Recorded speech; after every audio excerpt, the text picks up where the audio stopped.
Kita mulai. Selamat bertemu kembali dengan saya di pembelajaran teknologi perkantoran kelas 10 OTKP. Hari ini saya akan memberi sedikit penjelasan singkat mengenai kantor virtual atau yang juga dikenal dengan istilah kantor maya.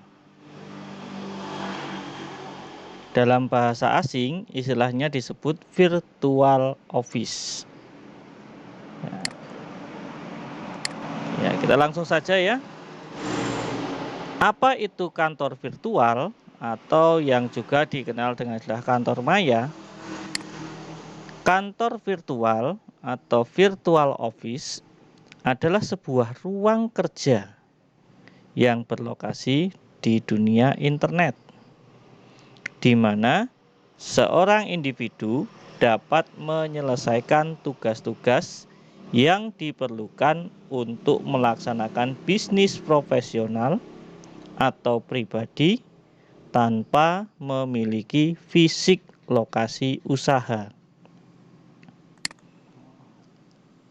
Istilah kantor virtual juga didefinisikan sebagai sebuah bentuk aplikasi layanan perkantoran dalam format virtual yang bekerja secara online.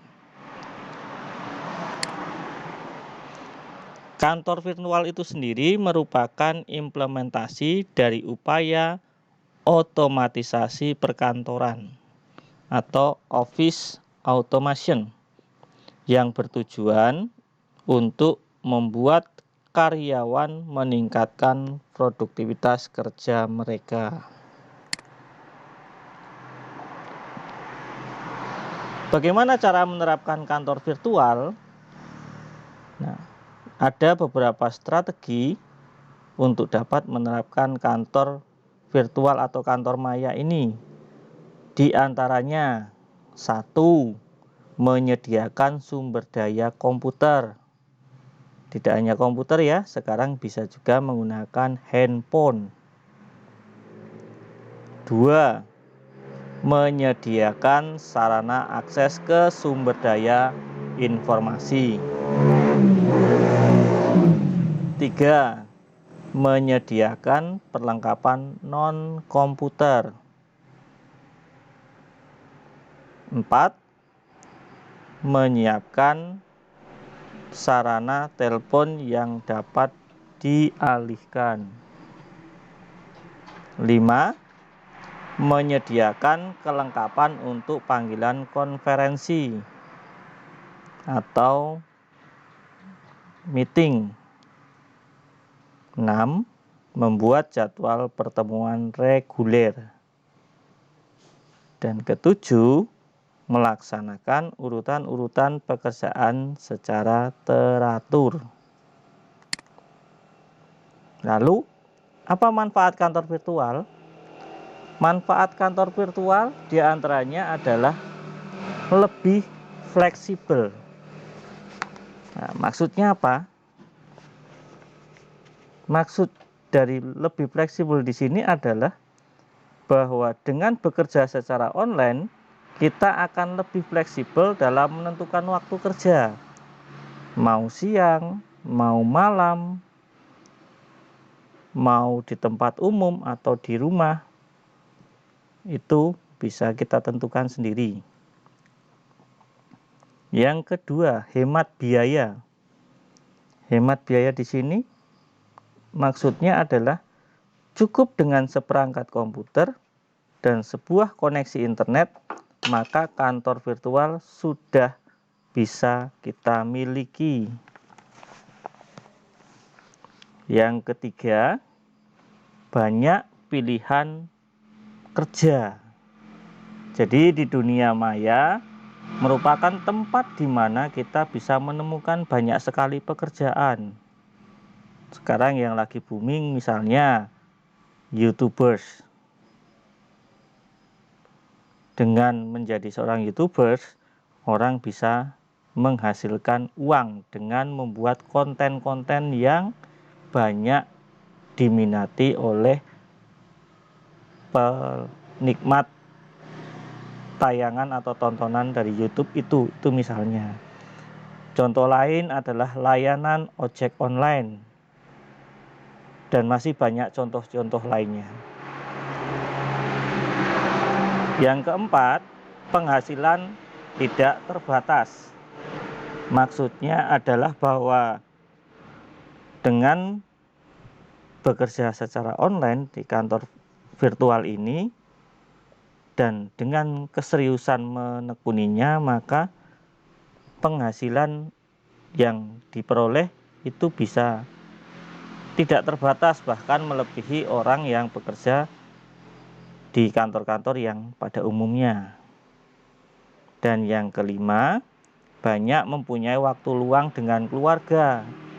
Nah, karena fleksibel itu tadi bisa dikerjakan siang atau malam, maka tentu saja di sini akan punya banyak waktu luang. Bisa kumpul-kumpul dengan keluarga, bercanda dengan anak-anak, dan lain sebagainya. Kita lanjutkan ke keuntungan kantor virtual.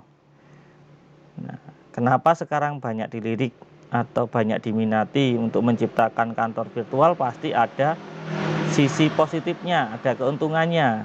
Di antaranya pengurangan biaya operasional seperti lokasi dan ruang tempat usaha, biaya peralatan kantor maupun gaji karyawan. Ya. Kemudian yang kedua, kantor virtual menggunakan jaringan komunikasi formal. Nah, seluruh bentuk komunikasi terjadi melalui kantor virtual tercatat secara formal.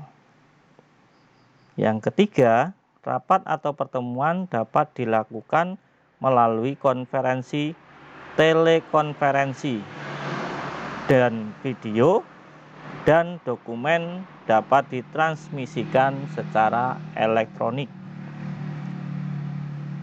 Yang keempat, pengurangan halangan aktivitas kerja seperti hujan, jalan macet, tempat jauh sudah tidak dapat lagi menjadi alasan untuk tidak bekerja. Dan yang kelima, keuntungan sosial dari kantor virtual adalah memberi kesempatan dan kemampuan bekerja untuk individu yang memiliki tanggungan anak-anak kecil, penyandang disabilitas maupun lanjut usia. Tapi apakah kantor virtual itu hanya ada sisi positifnya? Tentu tidak, pasti juga ada sisi negatifnya. Kita lihat dari kerugian kantor virtual. Ada beberapa hal yang saya sebutkan di sini. Yang pertama adalah rasa tidak memiliki. Nah, maksudnya apa? Sebagai tadi saya contohkan misalnya menjadi YouTubers. Memang itu bisa menjadi profesi, tetapi kita tidak memilikinya secara utuh. Yang kedua, takut kehilangan pekerjaan. Ya. Jadi kejenuhan pasar juga mungkin terjadi di sini. Ketiga, semangat kerja yang rendah. Dan yang keempat, ketegangan keluarga.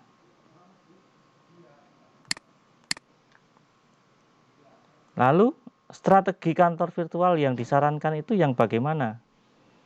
Pertama, sediakan sumber daya komputernya.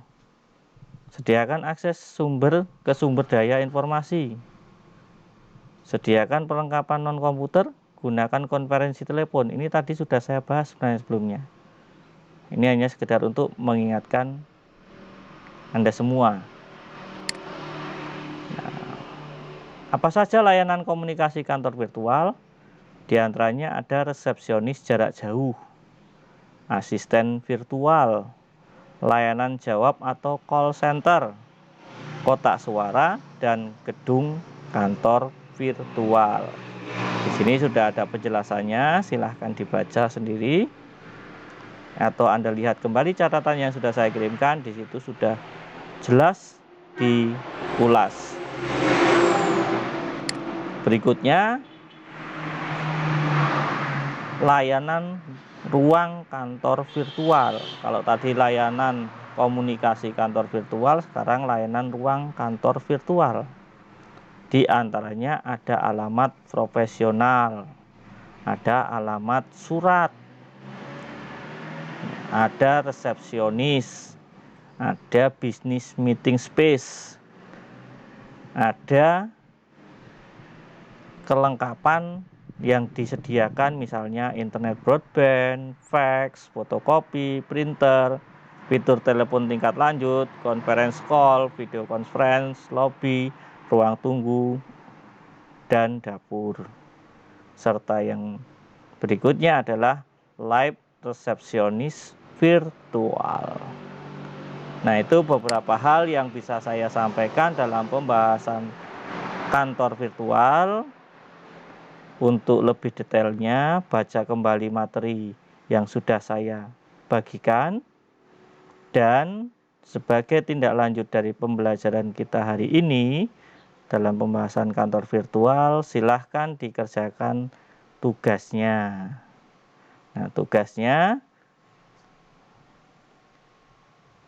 jelaskan bagaimana cara kerja teknologi perkantoran dalam virtual office atau kantor maya, dan apa dampak otomatisasi kantor terhadap pegawai kantor. Nanti untuk mengerjakannya seperti biasa, Anda bisa mengerjakan melalui link Google Form yang sudah saya siapkan ini.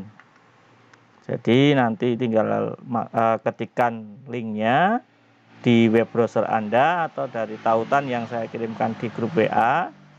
Lalu jawablah pertanyaan Anda di sini dan jangan lupa tuliskan nama Anda. Lalu akhiri dengan klik tombol kirim.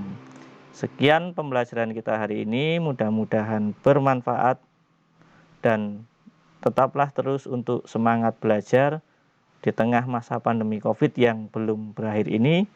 Jaga kesehatan. Salam sehat selalu. Terima kasih.